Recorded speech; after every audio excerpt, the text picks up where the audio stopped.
Hello, this is Patty at the Digital Scrapbook Teacher.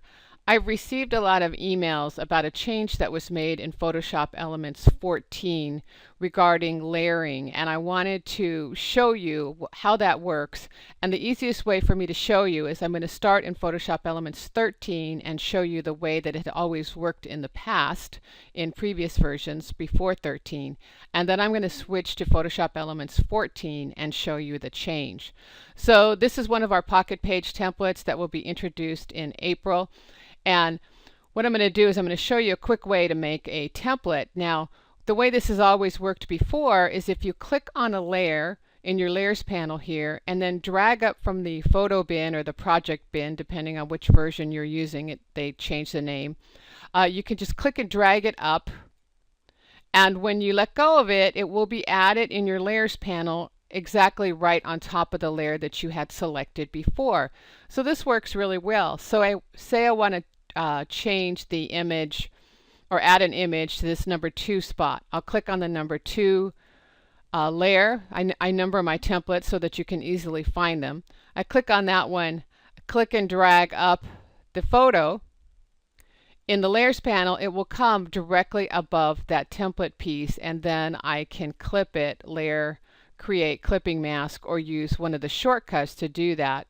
Resize from the corner and drag it in.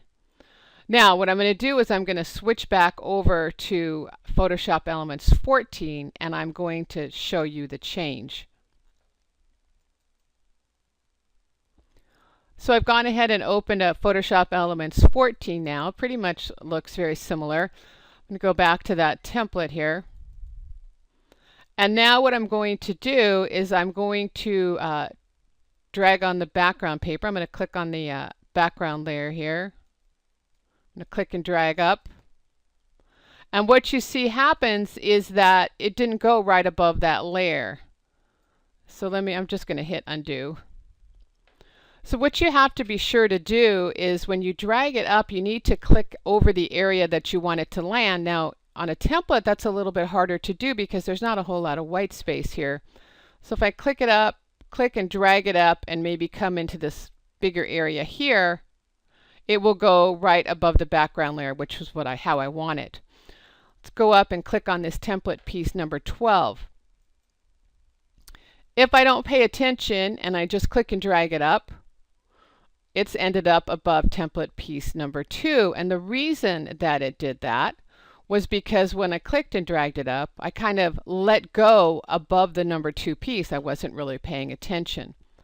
So to get this to work, instead of having to drag your layers up and down, the way you do this, I'm going to click on this number 12 piece. It's going to highlight in the layers panel, which doesn't really make a difference in this version.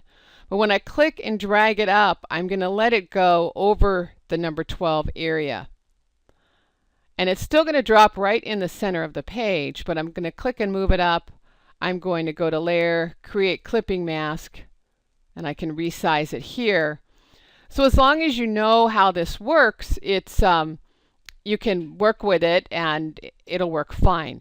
So let me know in the comments what you think of this change, if you're adapting to it, if you've been frustrated with it. I know a lot of you were frustrated with it, but it's just a change that Adobe has made. They felt it was more intuitive, I believe is what they said. But let me know in the comments what you think. This is Patty at thedigitalscrapbookteacher.com. Thanks for watching.